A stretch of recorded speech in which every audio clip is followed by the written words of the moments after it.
오늘 이 시간 우리에게 주시는 하나님 말씀은 신약성경 누가복음 11장 9절부터 13절까지 말씀을 봉독해 드리겠습니다.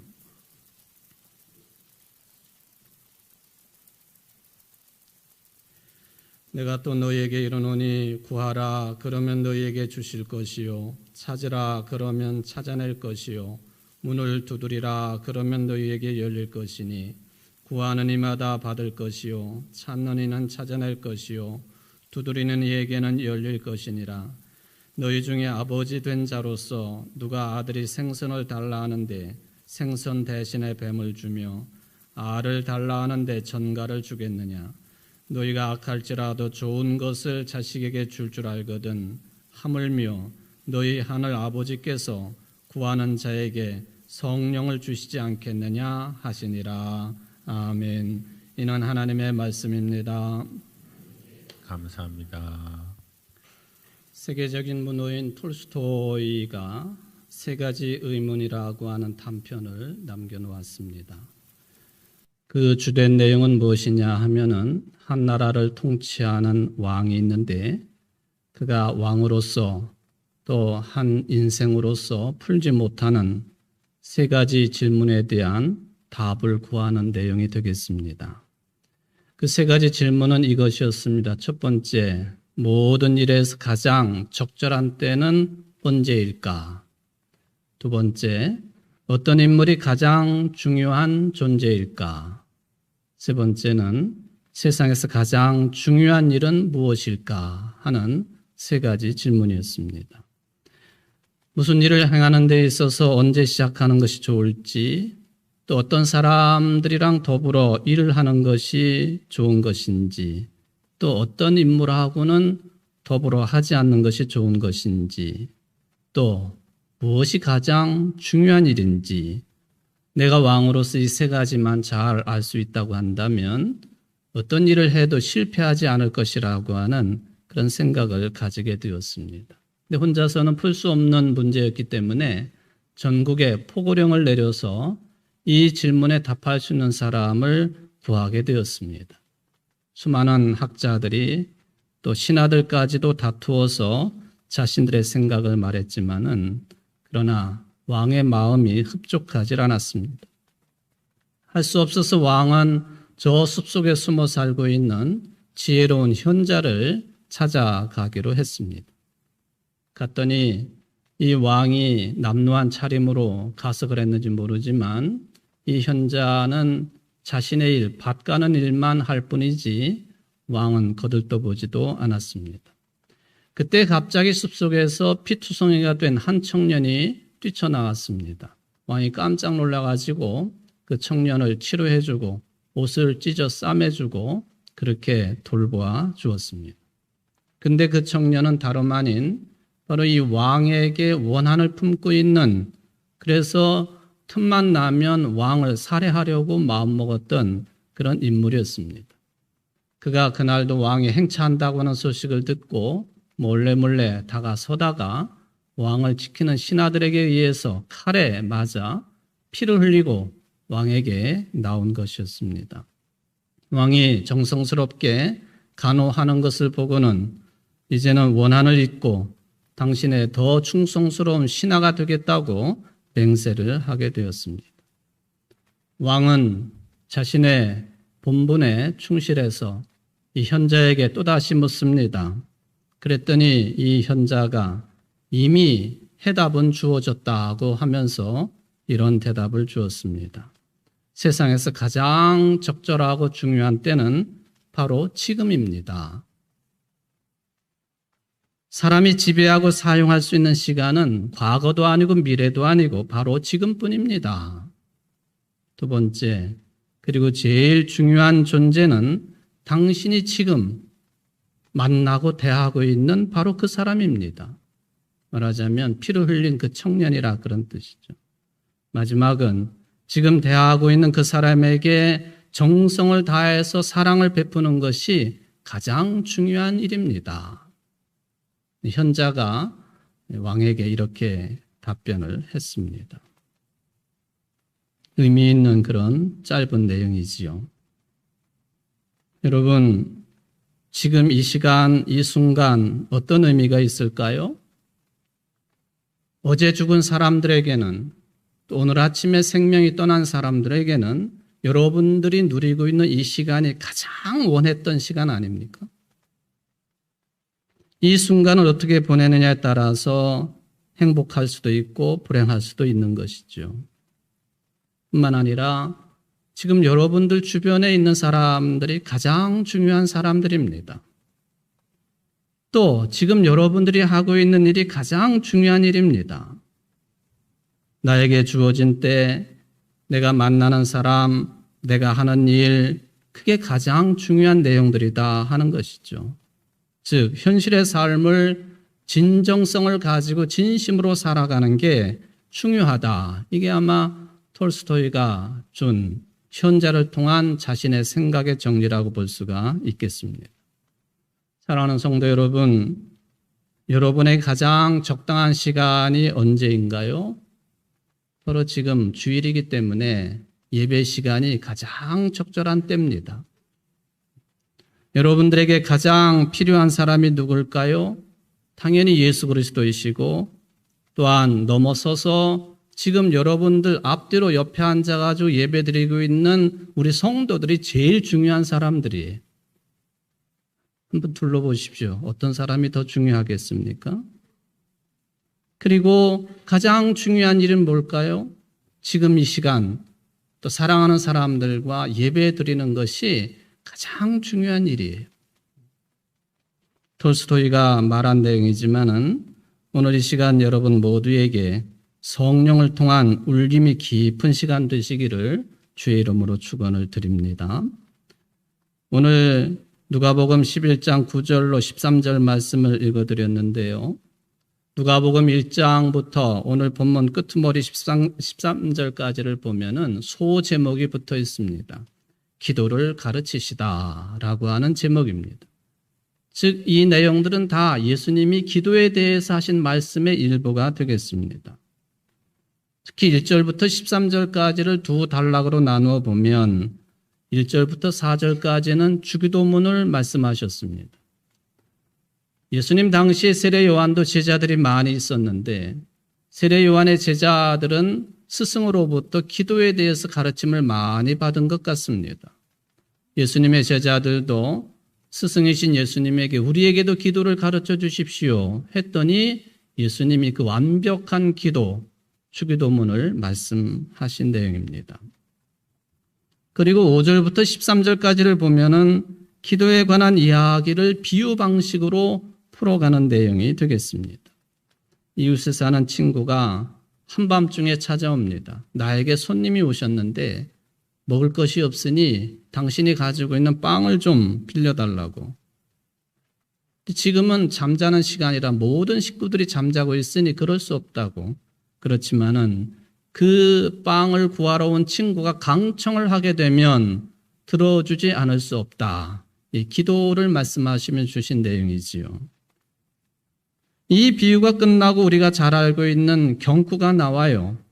오늘 첫 절인 9절 말씀이지요. 구하라, 그러면 너희에게 주실 것이요. 찾으라, 그러면 찾아낼 것이요. 문을 두드리라, 그러면 너희에게 열릴 것이다. 라는 너무나도 유명한 말씀입니다. 안 믿는 사람들도 외우고 있을 정도로 잘 알려진 말씀이지요. 기도는 포기하지 말고 끈질기게 하면은 들어주신다는 말씀이구나. 당연히 그런 해석이 일반적인 해석입니다. 그러니까 한두 번 기도하다가 낙심하지 말고 이루어질 때까지 끝까지 기도하라는 말씀이구나. 당연한 해석입니다. 우리는 보통 이런 기도의 스타일을 강청기도라 그렇게도 부르고 있습니다. 이 비슷한 내용이 누가복음 18장 1절 이하에도 나와 있습니다. 하나님을 두려워하지도 않고 사람을 무시하는 한 재판관이 있는데 어떤 한 여성이 과부가 끈질기게 찾아와가지고 자기의 원한을 풀어달라고 요청을 합니다. 재판관이 생각하기를 이 여성의 원한을 풀어주지 아니하면 계속 찾아와가지고 나를 귀찮게 하겠구나 해서 그 여성의 원한을 풀어준다 하는 그런 내용이 누가복음 18장 1절 이하에 기록이 되어 있습니다. 기도란 무엇일까요? 기도하는 일이 우리들에게는 너무 중요한 것이기 때문에 성경 66권 안에는 기도에 대한 기록들이 수없이 많이 나와 있습니다. 그것은 기도 없이는 신앙이 불가능한 것이고, 기도하지 않고는 믿음의 생활을 영위할 수 없는 것이고, 기도하지 않는다면은 그리스도인이 아니기 때문에 그렇다라고 해석할 수가 있겠습니다. 오죽하면은 교회에는 두 기둥이 있는데 한 기둥은 말씀의 기둥이요, 또 한 기둥은 기도의 기둥이다, 그렇게도 표현하지 않겠습니까? 우리 기독교의 수많은 글 쓰는 사람들, 또 영성의 전문가들, 그리고 신학자들 모두 다가 그렇기 때문에 기도문을 남겨놓았습니다. 저도 마찬가지입니다. 얼마 전에도 기도에 대한 설교 말씀을 했지 않습니까? 기도는 말하는 게 아니고 듣는 것이다, 그런 핵심적인 주제를 가지고 말씀을 드렸는데, 오늘 또 기도에 관한 설교를 할 정도로 기도는 우리 모든 그리스도인들이 중단해서는 안 되는, 무시로 해야 되는 신앙의 일입니다. 4세기경에 활동을 했던 너무나도 유명한 기독교 신학자요 영성가, 또 지도자인 어거스틴이라고 하는 사람이 있습니다. 이 사람이 남겨놓은 책 중에 이 참회록 또는 고백록이라고 하는 너무나도 유명한 책이 있습니다. 전체가 다 신앙에 관한 내용이죠. 그런데 이 고백록의 방대한 내용 가운데에서도 기도에 관한 것만 추려낸 책이 있습니다. 그래서 어거스틴의 기도라고 하는 제목을 가지고 있습니다. 고백록을 발췌한 내용이라고 볼 수 있겠죠. 앞부분에 보면은 어거스틴의 생애에 대해서 간단하게 기록을 하고 있고, 그 외의 모든 내용들은 어거스틴의 평소에 했던 기도 내용이 수록이 되어 있습니다.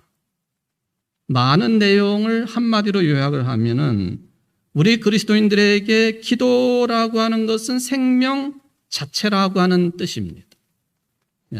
더 줄여서 말하면 기도는 생명이다. 다르게 표현하면 기도하지 않으면 죽는다 하는 것이죠. 뭐 기도하지 않는다고 내 몸이 죽는 건 아니겠지만 죽는다는 거예요. 이 죽는다는 개념이 뭔지 여러분들은 제가 언급하지 않아도 잘 아실 것입니다. 그는 이렇게 기도했다고 기록이 남겨 있습니다. 나는 누구이며 어떤 본성을 가지고 있는 사람인지요. 하나님 앞에 그렇게 기도로 묻는 거예요. 나는 누구입니까? 나는 어떤 본성을 가지고 있는 사람이지요?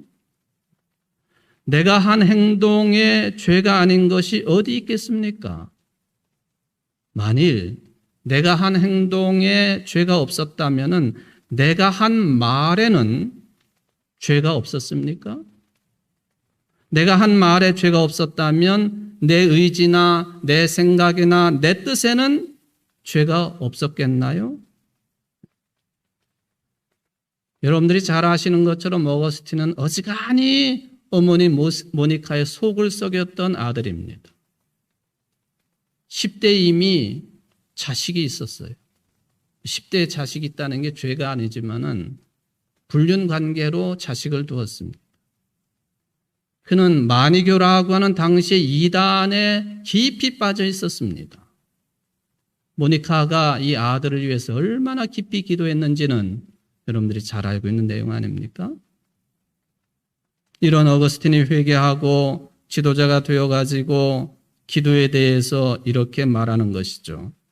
하나님 전에 거하는 것이 참다운 행복이요 인간의 최고의 선입니다.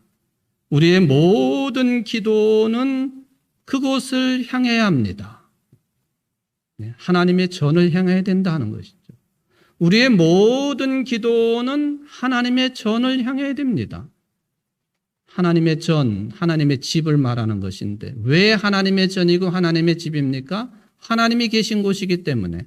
그러므로 기도는 하나님을 향해야 됩니다. 그런 뜻이.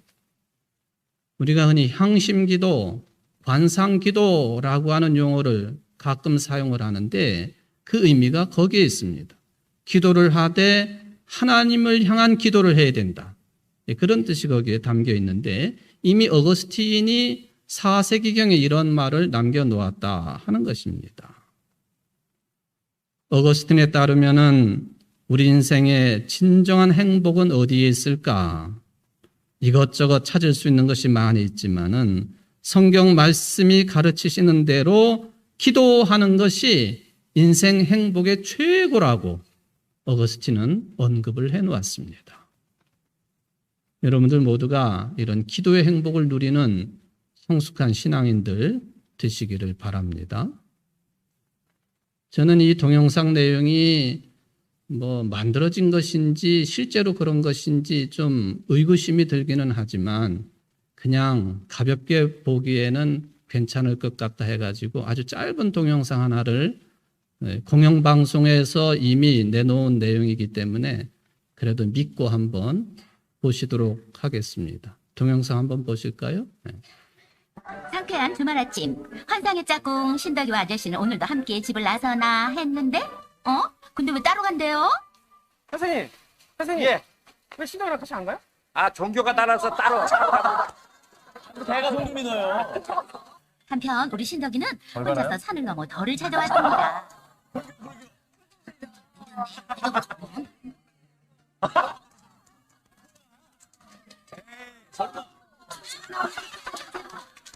혹시 뭐 하는 거야, 지금? 어울리는 신덕이 뭐야, 이게? 열심히 얼마나 기쁜지 말리지 않으면 어머, 밤에 이거야. 법을 이해낸다는데요. 출입이 엄격한 법당도 신덕이만큼 정성스레 저를 내외입니다. 올리고 있어요. 개인기가 하나 더 늘었다는 신덕이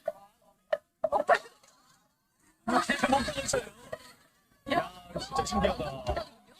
참 보면 볼수록 명물입니다.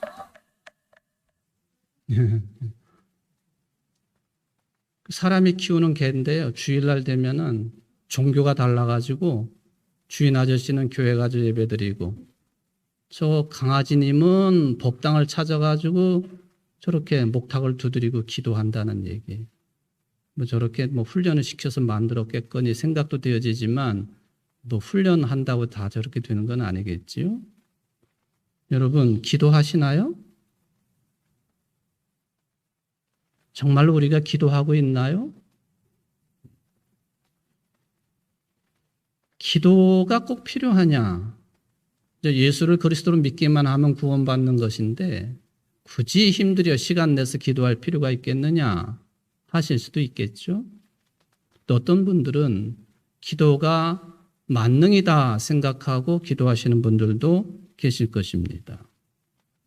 고린도전서 12장이나 14장 말씀을 찾아보면 성령의 은사에 관한 말씀이 있습니다. 여러 다양한 내용들이 나와 있는데 성령의 은사는 공동의 유익을 구하는 것이다. 제가 수차례 언급을 하고 있는 내용이지요. 각 사람에게 성령을 나타내 주시는 것은 공동의 이익을 위한 것이다. 성령의 은사를 간구하는 성도들은 교회에 덕을 끼치도록 그 은사를 더욱 넘치게 받기를 힘쓰라. 모든 일을 적절하게 하고 질서 있게 해야 한다. 기도는 성령의 은사입니다. 그런데 기도가 무질서를 대표한다든지 자신의 유익만을 추구하는 욕심 사나운 모습으로 자리 잡고 있는 것은 아닌지, 기도 아예 하지 않는 것도 문제겠지만은 기도할 때에도 이것은 우리가 늘 유념을 해야 되는 중요한 지침이라고 생각해 볼 수가 있겠습니다. 16세기에 마르틴 루터와 함께 스위스의 쥐리히를 중심으로 종교개혁을 일으켰던 쯔빙글리라고 하는 어쩌면 우리 개혁교회의 신앙관에 가장 가까운 신앙의 진수를 언급한 사람이 쯔빙글리라고 할 수가 있겠습니다만 이분은 말 그대로 종교의 개혁으로 끝나서는 안 되고 모든 믿는 자들의 삶의 총체적인 개혁이 이루어져야 된다는 것을 주장한 사람입니다. 그래서 공적인 삶까지 다 포함된 그런 종교개혁이어야 된다라고 하는 것을 이야기를 합니다. 이분의 많은 가르침 중에 예수님의 주기도문에 관한 가르침이 있습니다. 그 내용을 살펴보면은 예수님이 가르치신 기도가 몇 가지로 정리가 되는데, 이건 주기도의 내용 이외에도 오늘 누가복음 본문의 내용이나 누가복음 18장의 내용이나 기도에 대해서 많은 비유를 말씀해 주셨는데, 그걸 발췌를 해보면 이렇다 하고 찌빙글리가 정리를 합니다.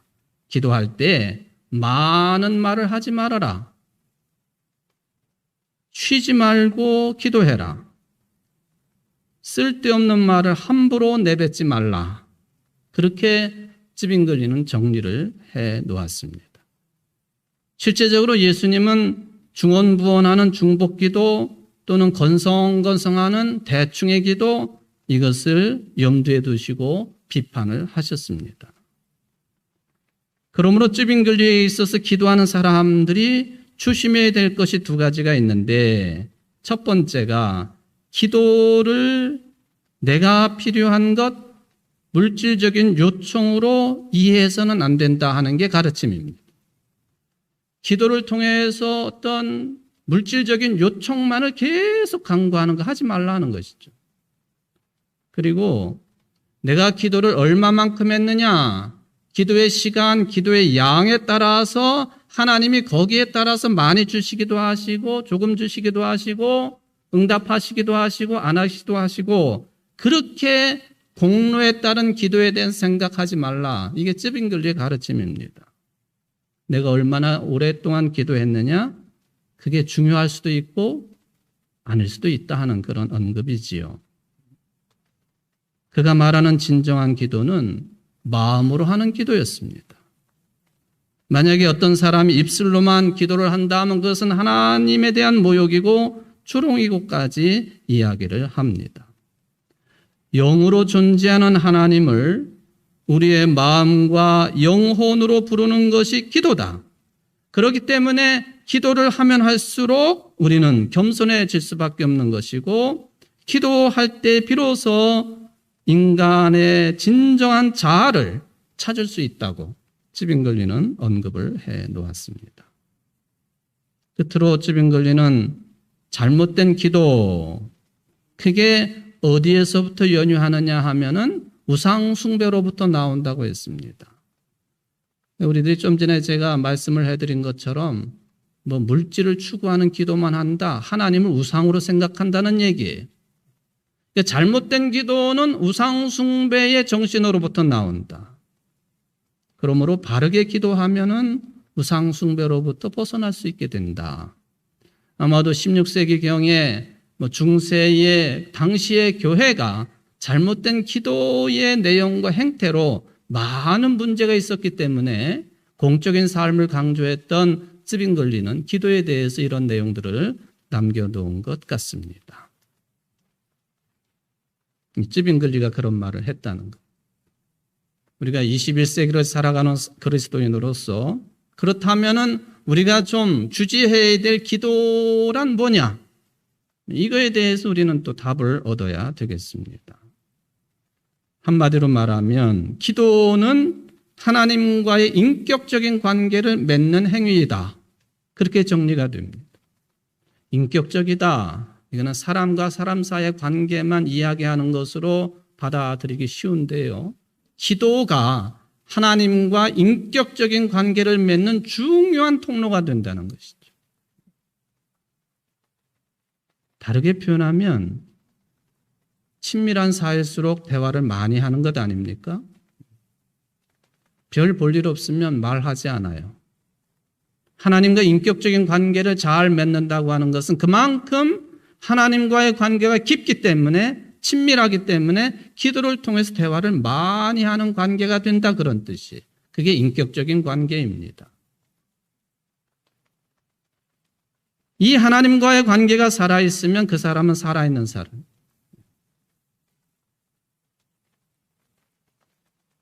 왜냐하면 기도는 곧 생명이기 때문에 그렇다는 것이죠.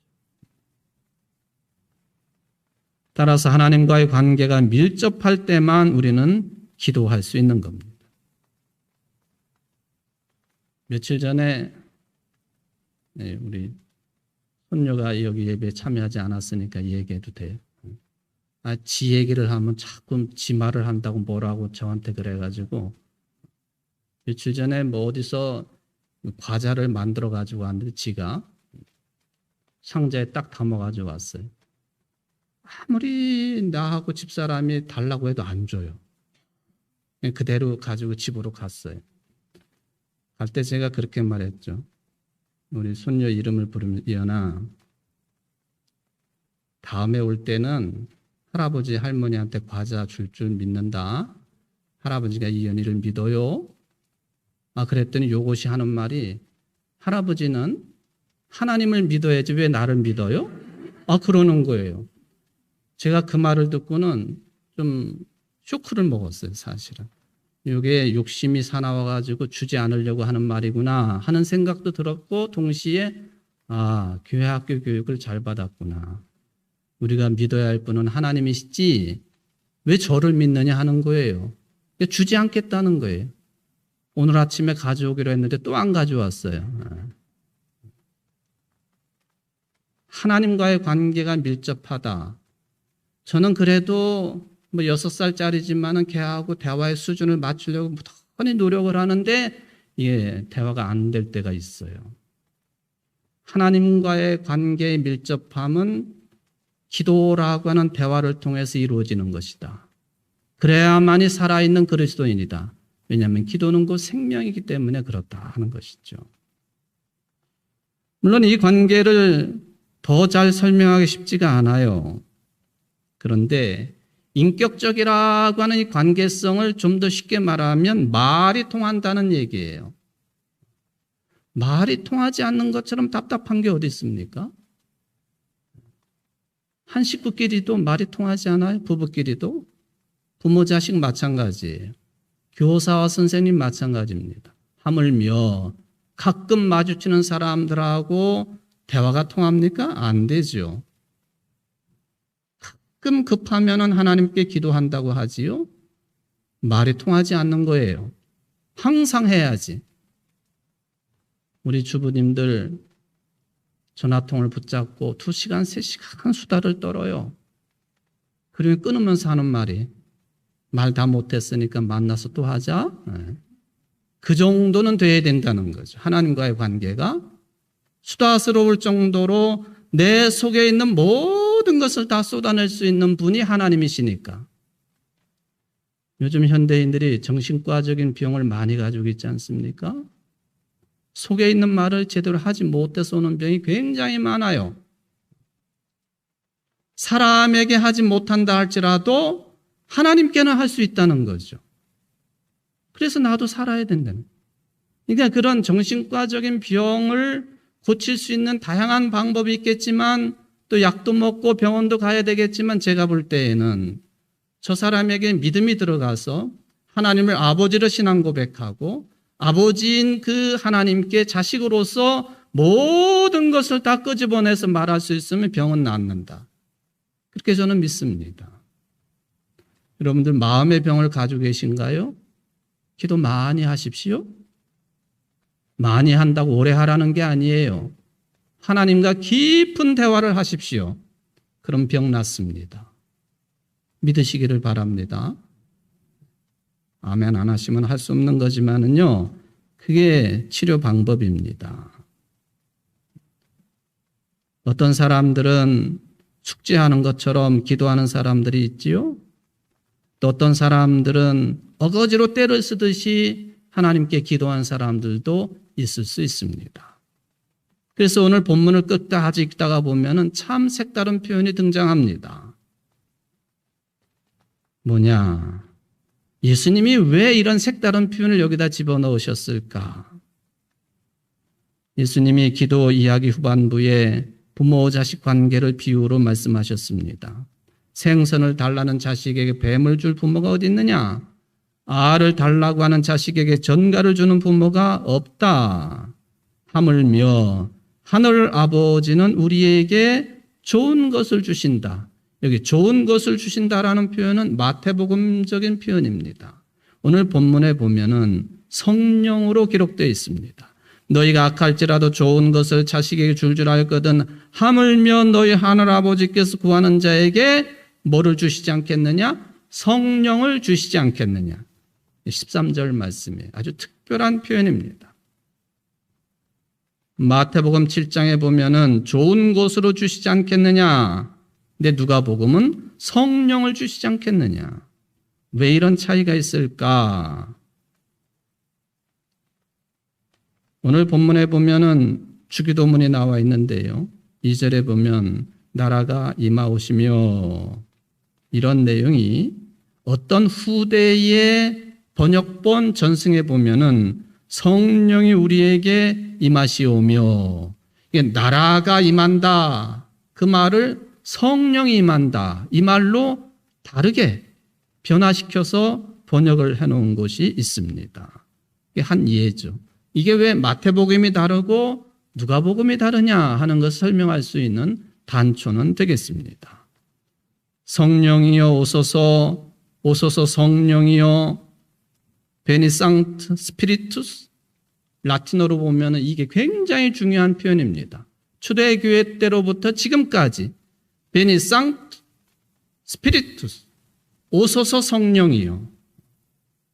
바로 누가복음을 주로 읽는 성도들, 성령이 바로 하나님이시고 하나님의 나라이고 하나님과의 관계를 깊이 하게 하는 능력이라고 생각했기 때문에 누가복음은 성령을 주시지 않겠느냐, 그렇게 기록을 했다라고 해석을 할 수가 있겠습니다. 그렇다고 해가지고 좋은 것과 성령이 다른 것이냐? 아니에요. 예수님이 하신 말씀을 마태복음은 좋은 것으로 받아들였고 누가복음은 성령으로 받아들인 것입니다. 그러므로 성령은 나쁜 거냐 좋은 거냐? 좋은 거예요. 그러니까 성령 받기를 원하기 때문에 오소서 성령이요 하고 항상 간구를 한다 하는 것이죠. 여기 성령을 주시지 않겠느냐 하는 그 말에 이어지는 이야기가 귀신의 왕인 바알세불에 관한 내용입니다. 예수님이 기적을 베푸시고 많은 사람들을 고치시고 또 많은 사람들이 따라다니고 하니까 예수님을 비난한 사람들이 저가 귀신의 왕 바알세불의 힘을 입어가지고 저런 일을 하고 있다라고 비난을 합니다. 이에 대해서 예수님이 응대를 하셨습니다. 마태복음 28장 28절 말씀. 내가 하나님의 영을 힘입어서 귀신을 쫓아내는 것이면 하나님의 나라는 너희에게 왔다. 그러시면서 하시는 말씀이 하나님의 손을, 즉 하나님의 성령을 힘입어서 귀신을 쫓아내는 것이다 라고 응대를 하셨습니다. 그리고는 특별한 비유를 말씀하시죠. 더러운 귀신이 사람에게 나갔다가 다시 그 사람에게 와보니까 그 사람이 깨끗하게 청소가 되어 있어요. 옳다구나.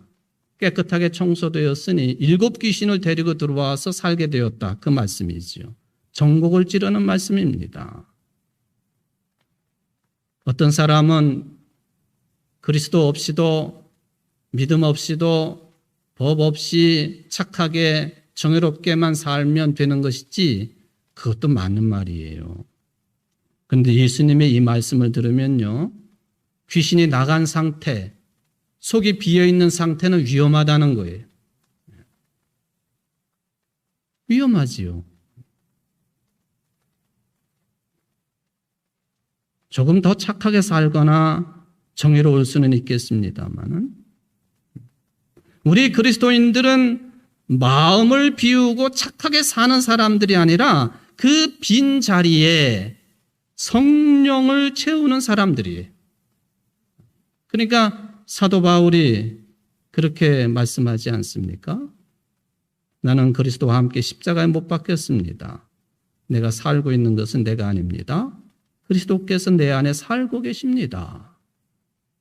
나 자신을 십자가에 다 못 박고 내 속을 비웠는데 비운 채로 있는 것이 아니라 내 속에 그리스도께서 함께 살고 계십니다. 성령이 충만합니다. 그 뜻이 되겠습니다.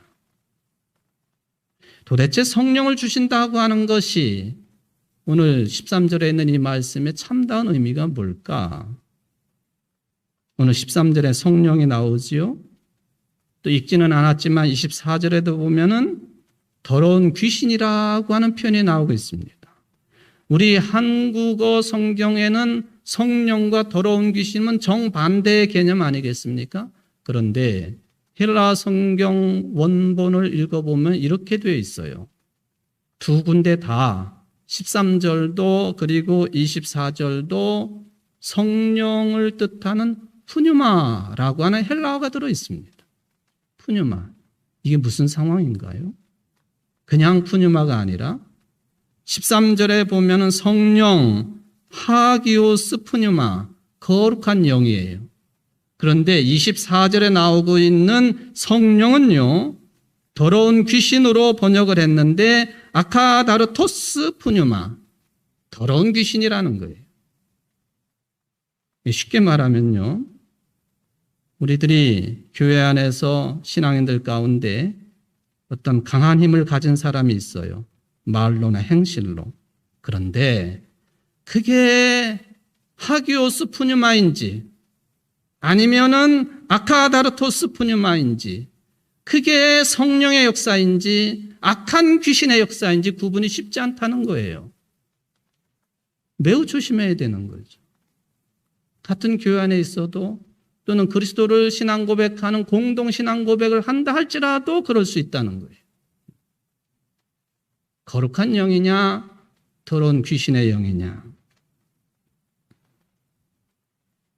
초대교인들은 푸뉴마라고 하는 이 그리스 말을 채용을 해가지고 바로 거룩한 바람, 사도행전 2장에 나와 있는 것처럼 거룩한 바람, 거룩한 불, 성령으로 받아들였습니다. 왜 그러냐 하면은 성령의 역사는 곧 생명의 역사요, 살리는 역사요. 성령은 곧 우리 믿는 사람들을 생명으로 이끌어가는 바람과 같은 역할을 하기 때문에 푸뉴마, 하기오스 푸뉴마, 거룩한 영이라고 그렇게 받아들인 거죠. 신명기 32장에 보면은 독수리가 새끼들을 훈련시키는 그런 내용이 나와 있습니다. 독수리를 한번 생각해 볼까요? 독수리는 맹금류, 하늘을 날아다니는 새죠. 그런데 독수리를 날아다닌다라고 표현하지 않습니다. 날개짓을 해서 퍼덕거리며 날아다니는 그런 새하고는 다릅니다. 왜냐?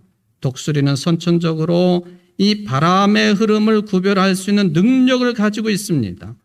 적당한 바람에 따라서 상승 기류냐 하강 기류냐 이 기류에 몸을 맡기는 거예요. 그러니까 날개를 퍼덕일 때도 있겠지만 대개는 높은 하늘에서 바람에 따라 자기를 맡기는 거예요. 성령의 사람이 뭐냐? 그런 뜻이에요. 그러니까 푸뉴마, 바람, 숨이라고 하는 개념이 성령에 들어있는 게 그런 신앙적인 해석이 가능하다는 거죠. 날개짓이 필요 없는 거예요. 내 의지, 내 뜻대로가 필요 없다는 것이죠. 독수리가 하는 일 단지 날개를 펴고 바람을 타는 것처럼 폭풍을 두려워하지만은 독수리는 폭풍을 받아들입니다. 폭풍 때문에 오히려 더 높이 날아오를 수 있기 때문에 그렇죠. 우리나라의 독수리들은요, 한번 높은 창공에 활상을 하게 되면요, 우리나라 전역이 행동 반경에 들어간다고 그래요. 그만큼 놀라운 능력을 가지고 있는 게 오랜 시간 비행할 수 있는 게 독수리이죠. 이걸 잘 이해하게 되면은 우리 영적인 삶과 상당히 비슷한 겁니다. 우리 믿는 사람들이 성령으로 충만함을 입어가지고 성령에 의해서 그 영을 따라 행하기 시작하면 우리의 노력이 아닌 주님의 은혜와 주님의 능력으로 은혜의 창공에 머무르게 된다. 이 성령의 능력입니다. 그럼에도 불구하고 불안해해요. 성령은 말하지만 죽음을 두려워합니다. 혼자인 것 같아요. 로마인들이 말한 것처럼 죽음을 기억하며 살아야 되는데 그게 두려움으로 남아 있습니다. 성령만이 우리를 생명으로 이끌어가는데 성령 충만하지 못하기 때문에 오는 현상 아니겠습니까? 아무리 삶이 재미있어도 그 재미만으로 내 속을 다 채울 수 없는 것 아닙니까? 돈이 완벽합니까? 재미가 완벽합니까? 친구 관계가 완벽합니까? 그 무엇으로도 채울 수 없는 성령으로 충만하게 되면은 죽음마저도 문제가 되지 않는다 하는 말씀입니다. 어떤 사람이 무덤가를 지나가다 한 묘비를 읽게 되었습니다. 첫 줄에 그렇게 되어 있어요. 나도 전에 당신처럼 그 자리에 그렇게 서 있었습니다. 재밌네. 두 번째 줄을 읽어보았습니다. 피 웃으면서 두 번째 줄을 읽습니다. 그랬더니 거기에는 나도 전에는 당신처럼 그곳에 서서 그렇게 웃고 있었습니다. 심각해졌어요. 세 번째 줄을 읽었습니다. 이제 당신도 나처럼 죽을 준비나 하시오.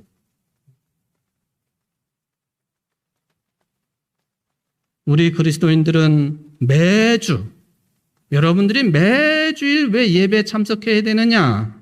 매주일 죽음을 이기시고 승리하신 예수 그리스도를 만나고 그분과 교제하면서 죽음을 두려워하지 아니하는 사람이 되기 위하여서도 예배 자리에 나오는 거예요. 습관적으로 나올 수도 있겠습니다만 그 중차대한 의미가 예배에 들어있다는 거예요.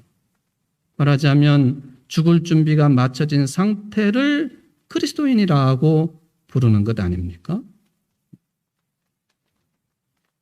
코넬리우스 라이언이라고 하는 사람이 가장 길었던 날이라고 하는 글을 썼습니다. 근데 이 사람은 5년 동안 암 투병을 하다가 죽었어요. 죽은 뒤에 그 투병기를 그 부인이 책으로 엮었습니다. 책 이름은 가장 긴 밤이었습니다. 부인이 남편에 대해서 이렇게 기록을 합니다. 우리 남편은 아침마다 일어나면 똑같은 기도를 소리내어 반복했습니다. 하나님, 또 하루 좋은 날 주시니 감사합니다. 어느 날 나는 남편에게 무엇이 그토록 좋은 날이냐고 물었습니다. 암에 걸려 있으면서도 어떻게 그런 기도를 드릴 수 있는 것인지 믿어지지 않았기 때문이었습니다. 그때는 남편이 대답하기를 내가 새 날을 맞이하는 기쁨이 5가지입니다. 그리고 새로운 하루가 좋은 이유가 5가지입니다. 첫째, 내가 살아있기 때문에 아내를 볼 수 있어서 기쁩니다. 둘째, 가족들을 다시 볼 수 있어서 그렇습니다. 셋째, 병들어 눕기 전에 마지막 작품, 가장 길었던 날을 탈구할 수 있었기 때문에 그렇습니다. 넷째, 병과 싸울 의지와 힘을 하나님 공급해 주시니 그렇습니다. 5번째, 주님이 언제나 바로 앞 가까이에 계신 것을 알기 때문에 그렇습니다. 여러분, 우리들이 베니센트 스피리투스라고 오소서 성령이여라고 계속해서 기도로 간구해야 될 이유가 거기에 있는 거예요. 세상의 그 어떤 것으로 만족할 수 없는 이 욕심 사나운 이 마음을 성령으로 충만하게 채워달라고 기도하는 자들, 우리 그리스도인들입니다. 사랑하는 성도 여러분, 왜 우리가 찬송 184장 후렴구처럼 성령에 임하사 우리 영의 소원을 만족하게 하소서, 기다리는 우리에게 불로 충만하게 하소서라고 찬송으로 기도하겠습니까? 무엇과도 비교할 수 없는 좋은 것, 우리를 생명으로 인도하는 기도할 수 있도록 이끄시는 성령님, 바로 성령이 우리를 채우시는 분이시기 때문에 그렇다 하는 것이죠. 다음 주일이면 2022년 성령 강림주일 마지막 주일입니다. 다음 주일은 제가 죄에 대한 설교를 준비하고 있기 때문에 오늘 성령에 관한 말씀을 드립니다. 성령 충만하십시오. 무시로 기도하십시오. 죽음의 세력을 이기십시오. 그게 그리스도인입니다. 여러분 모두가 그런 분들 되시기를 주의 이름으로 축원을 드립니다. 사랑의 하나님 아버지, 성령을 얼마나 더 잘 주시겠느냐 하시는 예수님의 말씀을 믿음으로 받아들입니다. 좋은 것, 성령을 주셔서 기도하게 하시고 하나님과 대화하게 하시고 인격적인 관계를 잘 맺어 무엇이든지 승리하는 우리 청주제일교회 모든 성도들이 될 수 있도록 축복하여 주옵소서. 예수님의 이름으로 기도하옵나이다. 아멘.